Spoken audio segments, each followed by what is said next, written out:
Hello students, कैसे हो आप लोग सभी? आई होप बहुत ही अच्छे होंगे। तो अच्छे हैं तो आज हम एक टॉपिक पढ़ते हैं, मज़ेदार टॉपिक, जो कि है बजट घाटा। बजट घाटा क्या होता है, बजट घाटे के प्रकार। आज हम इन सबको बहुत ही अच्छे तरीके से, इंटरेस्टिंग तरीके से पढ़ने वाले हैं। ये हमारी क्लास 12th का जो हमारा चैप्टर है उसका आज लास्ट वीडियो मैं डाल रही हूँ। इससे पहले मैं बजट व्यय, बजट आय और बजट के उद्देश्य इस पर वीडियो डाल चुकी हूँ। और अगर नहीं देखा है तो देख लेना, आपके लिंक डिस्क्रिप्शन बॉक्स में आपको मिल जाएगा।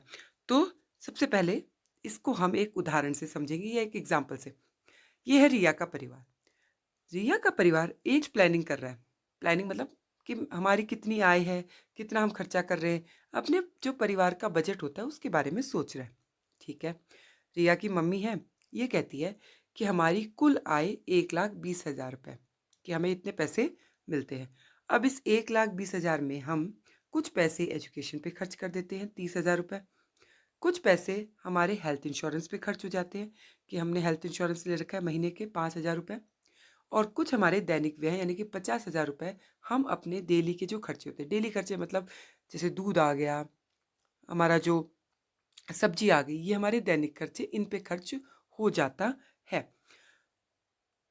10,000 रुपये उसी इनकम में, 1,20,000 में से 10,000 रुपये हम लोन पे करते हैं। वो लोन कौन सा है?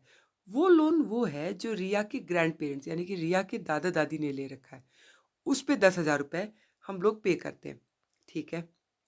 फिर रिया की बहन आती है कि मुझे भी पिकनिक पे जाना है, 6,000 रुपये मुझे पिकनिक के लिए दे दो। तो ठीक है भाई, दे देते हैं।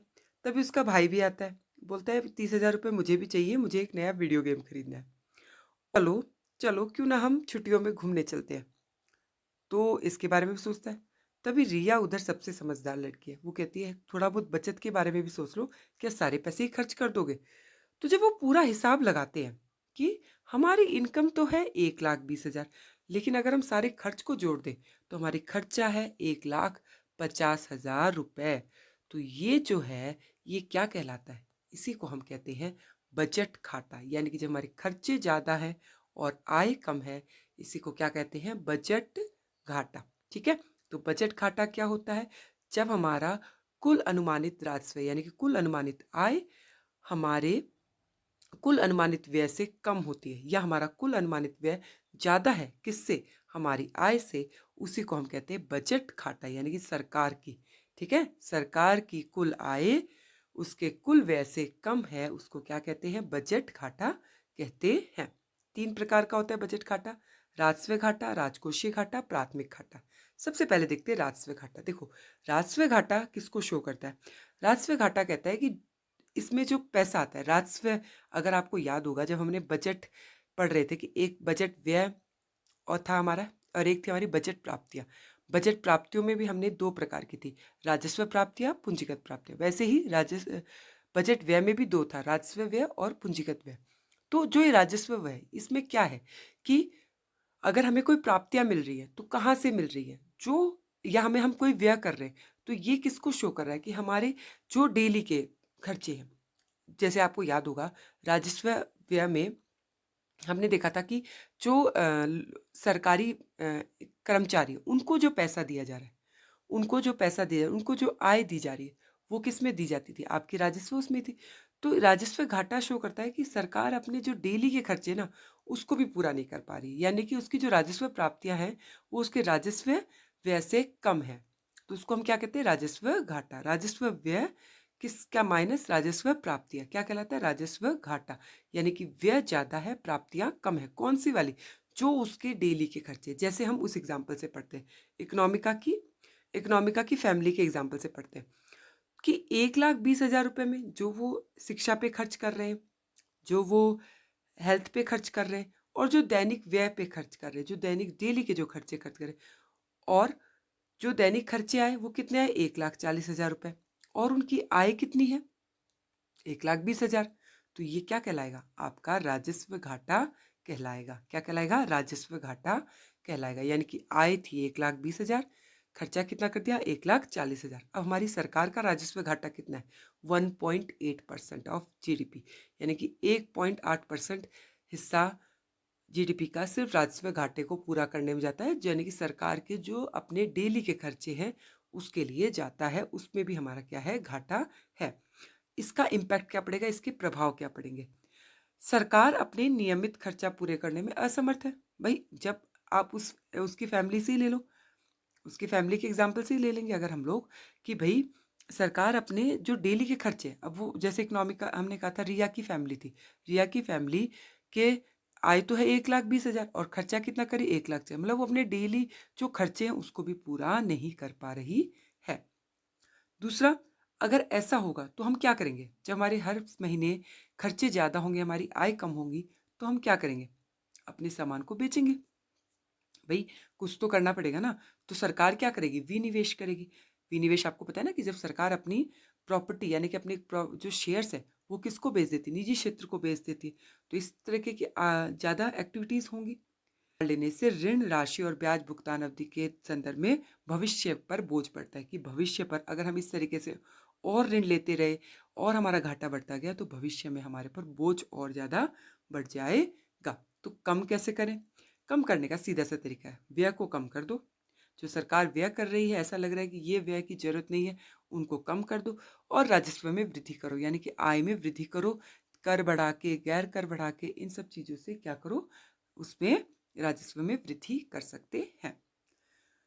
दूसरा है राजकोषीय घाटा। दूसरा हमारा कौन सा है, राजकोषीय घाटा। इसका तात्पर्य वित्तीय वर्ष के दौरान कुल प्राप्तियों की तुलना में कुल व्यय की अधिकता, यानी कि जो हमारी कुल प्राप्तियां किसमें, तुलना में कुल व्यय की अधिकता, उधार को छोड़कर। अब देखो ये मैं सीधी भाषा में समझाती हूँ आपको, कंफ्यूज नहीं करे। ये सीधा सीधा ना किसको दिखाता है, उधार को दिखाता है। ठीक है, कि भी सरकार ने कितना पैसा सिर्फ अपने पुराने उधार को चुकाने में खर्च कर रही है, इसी को क्या कहते हैं, राजकोषीय घाटा कहते हैं। ठीक है, ये समझ में आ गया।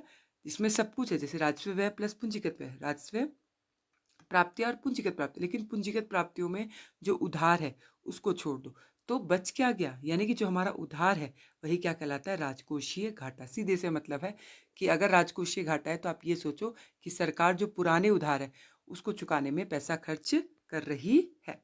ठीक है, जैसे एक हम रिया की फैमिली को पढ़ते हैं, 10,000 रुपये जो उसने लोन लिया था, उन्होंने नहीं लिया था, उसके किसने लिया था, ग्रैंड पेरेंट्स ने जो लोन लिया था, किसने लोन लिया था, उनके जो ग्रैंड पेरेंट्स ने लोन लिया था, उसके दादा दादी ने लिया, उसको चुका रहे थे, वो उनका क्या है, राजकोषीय घाटा। कि उनके 10,000 रुपये तो आय में से सिर्फ इस चीज़ के लिए अब मान लो वो आय से ना लेके लोन लेके ही चुकाएं तो ये क्या कहलाएगा, राजकोषीय घाटा। अब इसके प्रभाव क्या होंगे। पहला प्रभाव राष्ट्रीय ऋण, भाई राष्ट्रीय ऋण बढ़ेगा। अब राजकोषीय घाटा राष्ट्रीय ऋण को बढ़ाएगा, राष्ट्रीय ऋण बढ़ जाएगा। राष्ट्रीय ऋण बढ़ाएगा तो क्या होगा, अधिकांश भाग ऋण चुकौती, मतलब हमारा जो राष्ट्रीय आय है, हमारी जो जीडीपी, उसका अधिकांश भाग सिर्फ किस चीज़ में पैसा खर्च हो रहा है, जो ऋण को खर्च कर रहे, ऋण वापस ले रहे, उस पर खर्च हो रहा है। ठीक है, अब क्या होगा, जीडीपी पे असर होगा, क्योंकि आप ज़्यादा पैसा तो उस पर खर्च कर रहे हो ऋण चुकाने में, तो हम डेवलपमेंट, विकास के बारे में क्या सोचेंगे, और विकास नहीं होगा तो जीडीपी कैसे बढ़ेगी। दूसरा होता है मुद्रास्फीति का चक्र। ये क्या, देखिए जब राजकोषीय बढ़ता है तो सरकार क्या करती है, इसको पूरा करने के लिए आरबीआई से कर्ज ले लेती है, कर्ज ले लेती है, या फिर क्या करती है, उनसे कहती है कि आप नए नोट छाप दो, तो मुद्रा आपूर्ति में क्या हो जाती है, वृद्धि हो जाती है। मुद्रा आपूर्ति में वृद्धि हो जाती है तो क्या होगा, आपको पता है, कीमतों में वृद्धि या मूल्य में वृद्धि, और कीमतों में वृद्धि होगी तो मुद्रास्फीति। लोग क्या कहेंगे, हमारे वेजेस बढ़ाओ, हमारी तनख्वाहें बढ़ाओ, क्योंकि महंगाई बहुत बढ़ गई है। तो इस तरीके से मुद्रास्फीति और अधिक बढ़ती चली जाती है, ये चक्र खत्म नहीं होता है। ठीक है, अब हमारा फिस्कल डेफिसिट कितना है आज के टाइम पे, 4.9%। दूसरा है हमारा प्राथमिक घाटा। प्राथमिक घाटा क्या होता है, राजकोषीय घाटा और पिछले उधारों पर ब्याज भुगतान। अब आप उधार लोगे तो उधार के साथ एक और चीज आती है, ब्याज। ठीक है, उधार के साथ क्या चीज आती है, ब्याज। तो प्राथमिक घाटा क्या है, राजकोषीय घाटा माइनस ब्याज का भुगतान। नहीं समझ में आया, कोई बात नहीं। एग्जाम्पल, जो रिया की फैमिली ने 10,000 रुपये चुका रहे थे, उसके जो ग्रैंड पेरेंट्स ने लोन ले रखा था, क्या उस पर कोई ब्याज नहीं होगा, मान लो हर महीने 500 रुपये उस पर ब्याज आ रहा है, तो ये क्या है, जो 500 रुपये एक्स्ट्रा और पे कर रहे हैं, ये है हमारा प्राथमिक घाटा। तो प्राथमिक घाटा का प्रभाव क्या होगा, भाई डेफिनेटली घाटा क्या होगा, भाई आपको ज़्यादा पैसे उधार तो चलो आपने लिया था, ब्याज तो आप फ्री फोकट में ही चुका रहे ना, तो इससे ज़्यादा किससे शो करेगा कि हम इतना पैसा तो सिर्फ जो उधार ले रखा उस पर जो ब्याज है उसको चुकाने में खर्च कर रहे हैं। ये था हमारा प्राथमिक घाटा। ठीक है, और प्राथमिक घाटा अब कितना है 1.4% ऑफ जीडीपी, यानी कि अगर हमारी जीडीपी उसका 1.4% हिस्सा सिर्फ इस चीज को चुकाने में जाता है, ब्याज का भुगतान करने में जाता है। तो ये जब अगर मान लो, अच्छा चलो दो कॉन्सेप्ट और समझते हैं। खर्च और आय बराबर हो तो ऐसे बजट को हम क्या कहते हैं? संतुलित बजट। क्या कहते हैं? संतुलित बजट। जब हमारा खर्च और आय दोनों बराबर हो जाए। लेकिन जब हमारी आय ज्यादा हो जाए, खर्च कम हो जाए, तो ऐसे बजट को हम क्या कहते हैं? अधिशेष बजट। तो बजट तीन प्रकार का, एक हमने पढ़ा बजट घाटा, जब हमारी खर्च ज्यादा थे आय कम थी, वो हमारा बजट घाटा। अब खर्च कम है आय ज्यादा है, तो इसको हम कहते हैं अधिशेष बजट। और जब हमारे खर्च और आय दोनों बराबर हो जाए तो उसको हम कहते हैं हमारा संतुलित बजट। तो आज के लिए इतना ही, मिलते हैं आप लोगों से नेक्स्ट वीडियो में।